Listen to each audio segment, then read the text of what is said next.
Première lecture du livre du prophète Ézéchiel, chapitre 33, versets 7 à 9.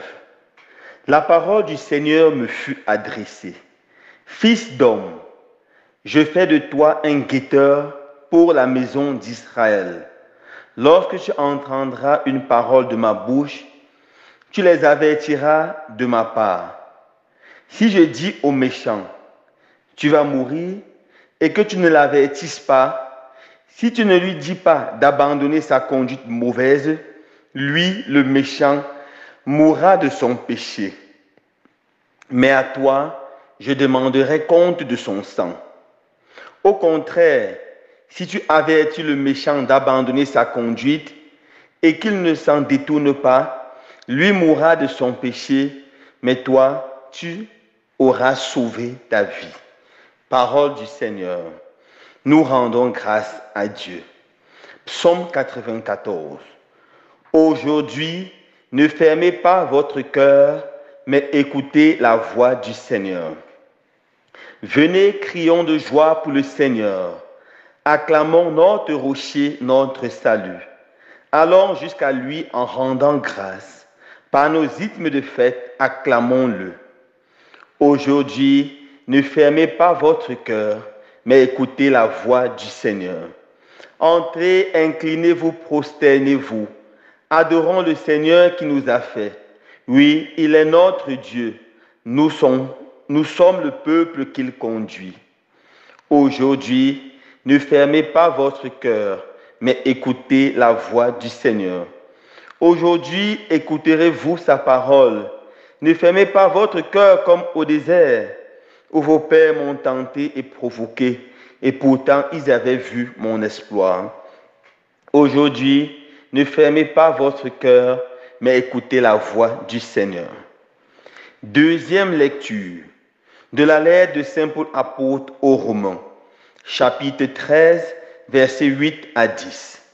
Frères, n'ayez de dette envers personne, sauf celle de l'amour mutuel, car celui qui aime les autres a pleinement accompli la loi. La loi dit, tu ne commettras pas d'adultère, tu ne commettras pas de meurtre, tu ne commettras pas de vol, tu ne convoiteras pas. Ces commandements et tous les autres se résument dans cette parole. Tu aimeras ton prochain comme toi-même. L'amour ne fait rien de mal au prochain. Donc, le plein accomplissement de la loi, c'est l'amour. Parole du Seigneur. Nous rendons grâce à Dieu. Alléluia, alléluia. Dans le Christ, Dieu réconcilie le monde avec lui. Il a mis dans notre bouche la parole de la réconciliation. Alléluia. Évangile de Jésus-Christ selon saint Matthieu, chapitre 18, versets 15 à 20. En ce temps-là, Jésus disait à ses disciples, « Si ton frère a commis un péché contre toi, va lui faire des reproches seul à seul. S'il t'écoute, tu as gagné ton frère.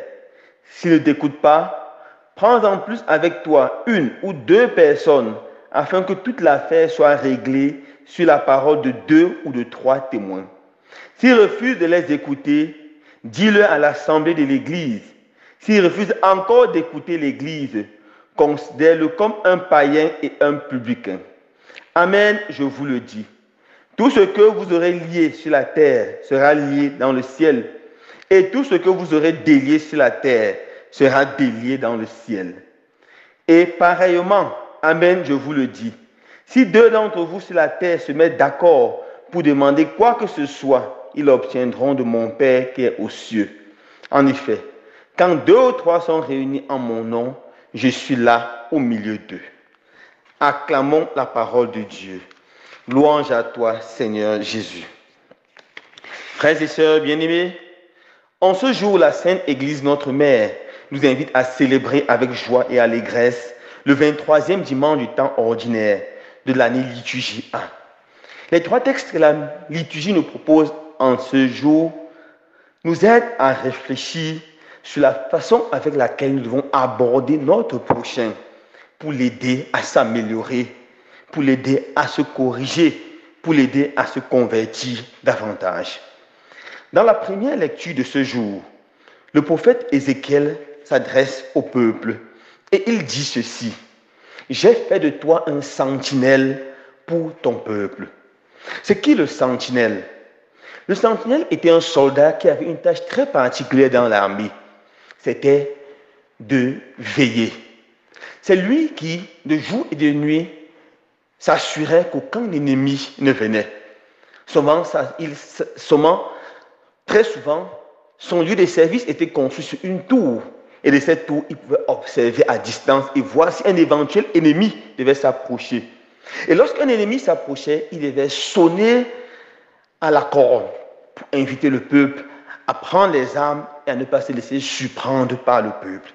Cette mission était très exigeante et très délicate, car si jamais il tombait dans le sommeil, si jamais il était distrait et les ennemis attaquaient, il devait être porté responsable de la mort de ses ennemis.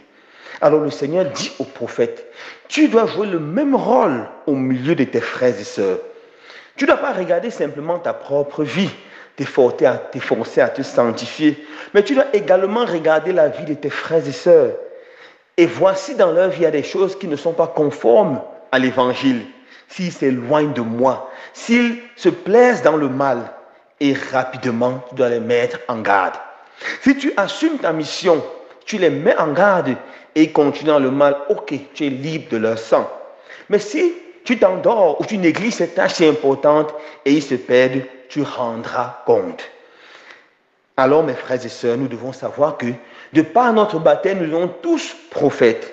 Le catéchisme est très clair, nous devons prêtres, prophètes et rois. Et en tant que prophètes, nous avons une responsabilité envers tous nos frères chrétiens, mais aussi nos frères dans la famille et nos frères dans la nation. Un jour, le Seigneur nous posera cette question: Caïn, qu'as-tu fait de ton frère Abel? Nous sommes les gardiens les uns des autres.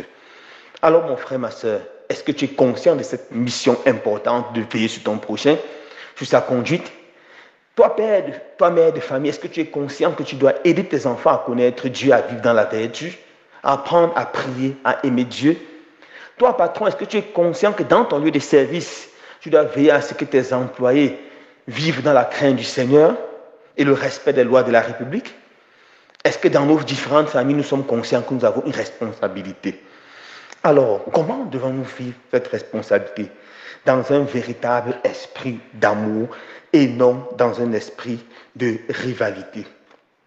Dans la deuxième lecture de ce jour, Saint Paul dit ceci avec beaucoup d'éloquence: Frères, n'ayez des dettes envers personne sauf celle de l'amour mutuel, car celui qui aime les autres a pleinement accompli la loi. Ce qui doit nous pousser à regarder nos frères, ce n'est pas un esprit de rivalité, un désir de les humilier, de les écraser, de les piétiner, un désir de les saboter ou de les réduire à néant, mais un désir véritable de les relever, un désir fondé sur un amour vrai. Je dois veiller sur mon frère parce que je l'aime. Je dois veiller sur mon frère parce que j'ai l'obligation morale de l'aimer. Et l'amour, c'est le plus grand de tous les commandements. En fait, l'amour, c'est le résumé de tous les commandements. À cause de cet amour pour mon frère, je dois me sacrifier pour veiller sur lui. Je dois devenir son véritable gardien. L'amour doit être le fondement de ma relation à tous les niveaux. Au niveau familial, au niveau de ma communauté chrétienne, de ma CEB, au niveau de mon lieu de service, je dois baser tout sur l'amour. Car Dieu est l'amour et l'amour vient de Dieu. Dans l'Évangile, Jésus donne quelques instructions très importantes pour réussir à faire la correction fraternelle. Parce que lorsque j'observe mon frère, je me rends compte qu'il a une mauvaise conduite. Comment dois-je faire pour le ramener à Dieu? Premièrement, je dois l'aimer, comme nous dit Saint Paul dans la deuxième lecture. Je dois vraiment l'aimer. Et à cause de cet amour, je ne dois pas aller le saboter. Si mon frère me fait du mal, ou fait du mal à quelqu'un, ou commet un grand crime dans la communauté, première chose, je dois l'aimer et vouloir qu'il change. Et cet amour va m'empêcher d'aller parler mal de lui partout, excepté à lui. Cet amour va m'empêcher d'aller dans les réseaux sociaux, le vilipender, le saboter, écrire des lettres ouvertes pour le détruire, détruire sa réputation. Absolument pas. Cet amour doit me pousser à aller vers lui. Jésus, la première étape, c'est voir ton frère seul à seul, face à face. Je pense, mes frères et sœurs bien-aimés, ça c'est l'étape la plus délicate, souvent même la plus difficile. Mais c'est dans cette étape qu'on juge les véritables chrétiens, les véritables amoureux de Dieu et ceux qui aiment vraiment leurs frères et leurs sœurs. Avoir le courage de vaincre notre ego, d'aller vers le frère et lui dire, mon frère, ma sœur, j'aimerais qu'on parle. Peux-tu t'asseoir pour qu'on parle? Nous devons être intelligents dans cette étape, choisir le bon moment pour approcher l'autre, le moment où il est calme, où il est paisible. Choisir le bon endroit pour approcher l'autre et le faire face à face, face à face. Lorsqu'on s'assoit avec notre frère, nous devons, dans le respect du frère, présenter la situation de façon froide et lui dire, mon frère, tu as fait telle ou telle autre chose, ça m'a profondément blessé. En général, lorsque nous présentons ces situations comme ça, le frère est touché et demande soit les excuses, soit explique pourquoi il a réagi de cette façon. Nous pouvons comprendre les mobiles qui ont poussé à son action et pouvoir le pardonner facilement. Faire la paix, nous réconcilier, c'est une étape importante. Cette étape doit être utilisée dans les familles. Dans beaucoup de ménages aujourd'hui, on peut raconter les problèmes partout, sauf à son conjoint, sauf à son mari, sauf à sa femme. Nous devons le croire nous asseoir et de parler, nous asseoir et de dialoguer. Telle chose que tu as fait hier ne m'a pas plu. Telle chose que tu as fait la semaine dernière ne m'a pas plu. Vous allez voir comment la paix va revenir. Le diable fera tout pour qu'on ait pas ces moments d'intimité, ces moments seul en tant qu'homme et femme, mari et femme. Nous devons vaincre le diable et trouver ces moments. Beaucoup de nos communautés paroissiales, beaucoup de nos familles retrouveront la paix si on a l'audace d'affronter l'autre dans un esprit d'humilité et d'amour véritable. Mais il peut aussi arriver que le frère refuse totalement de nous écouter. Jésus nous invite à passer à l'étape numéro 2, qui consiste à chercher 2 ou 3 personnes et d'aller rencontrer la personne.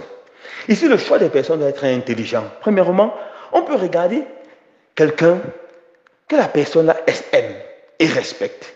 Par exemple, une femme peut avoir un problème avec son mari et elle voit l'ami de son mari. Elle pose le problème parce qu'elle sait que son mari va ouvrir son oreille ou prêter attention à ce que son ami lui dira. On peut avoir un problème avec son mari et on va rencontrer dans la belle famille quelqu'un, un oncle, une tante, quelqu'un qui est proche du mari, quelqu'un que le mari peut écouter. Nous devons être intelligents. On peut choisir aussi dans la communauté quelqu'un de neutre. Par exemple, dans la paroisse, on peut rencontrer un prêtre, une religieuse, quelqu'un de neutre, quelqu'un que l'autre peut écouter.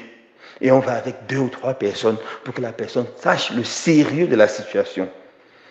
Certainement, mes frères et sœurs bien-aimés, le problème sera résolu à ce niveau, ça n'ira pas plus loin. Certainement, ça sera résolu à ce niveau, parce que personne n'a un cœur dur comme la pierre. En général, lorsque chacun est abordé avec amour, est abordé avec des personnes qui l'aiment, les personnes qui le respectent, sans être humilié, il s'ouvre. Mais il peut aussi arriver le cas où malgré cela, la personne n'écoute pas. Alors Jésus nous invite à passer à l'étape numéro 3, aller voir la communauté chrétienne. Ici, on voit la communauté chrétienne, pourquoi? Parce que la communauté chrétienne a reçu un pouvoir de Dieu, le pouvoir de la prière du groupe. Si 2 ou 3 sont rassemblés à mon nom, je suis là au milieu d'eux. Si 2 ou 3 se mettent d'accord pour quelque chose, je le ferai. Ici, la communauté chrétienne, tous ensemble, doivent élever les prières vers le frère, vers la sœur et demander qu'ils se convertissent. Et notre Dieu, qui est un Dieu bon, conduira cette personne à lui. Mes frères et sœurs bien-aimés, n'oublions pas que tout doit être motivé par l'amour et rien que par l'amour. Je conclus par ce témoignage que j'ai vécu il y a quelques années.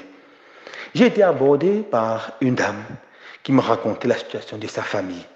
Une division terrible, une grande haine entre la famille. Mais tout était orchestré par 2 membres de la famille qui étaient ennemis jurés et qui chacun luttait avec force pour rallier l'autre de son camp. Lorsqu'elle m'a raconté le problème, et je lui ai dit, il faut absolument que les 2 membres de la famille là se rencontrent. Elle était l'une de ces deux personnes. Elle m'a dit, jamais je n'ai pas rencontré ce frère. Il m'a fait tellement de mal. Je lui ai dit, tu veux vraiment la paix? Il dit, oui. Alors tu dois vaincre ton ego et aller voir ton frère et faire la paix avec lui. Poser le problème sur la table, parce qu'en fait, je ne vois pas de problème. Tu dois vaincre ton ego. Elle m'a dit, je ne peux pas, mon frère, j'ai besoin de le faire. Et je l'ai accompagné à la prière.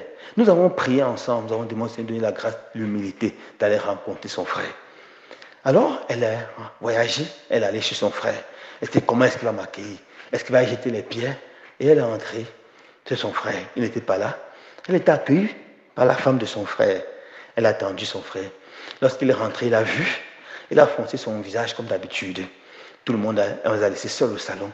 Et elle est venue lui dire, voilà pourquoi je suis venue. Elle a présenté le problème avec beaucoup d'humilité. Elle a demandé pardon sur sa part. Elle a dit pourquoi elle a été tellement blessée par ce frère. Ce frère, à sa grande surprise, a répondu en demandant également pardon pour son tort. Et c'est comme ça que la réconciliation est née. Et plus tard, pendant la réunion familiale, en s'embrassant, ils ont permis à toute la famille de s'embrasser et de retrouver la paix, l'harmonie. L'audace d'écouter les conseils de Jésus. L'audace de s'occuper, de se préoccuper du bien de son frère. L'audace de faire tout par l'amour, conduira nos familles à la paix, à la joie, au bonheur. Que le Seigneur donne la grâce en ce dimanche de devenir les gardiens les uns des autres, d'avoir le courage d'aimer le frère, pas seulement dans notre cœur, mais en acte et en vérité. Loué soit Jésus-Christ.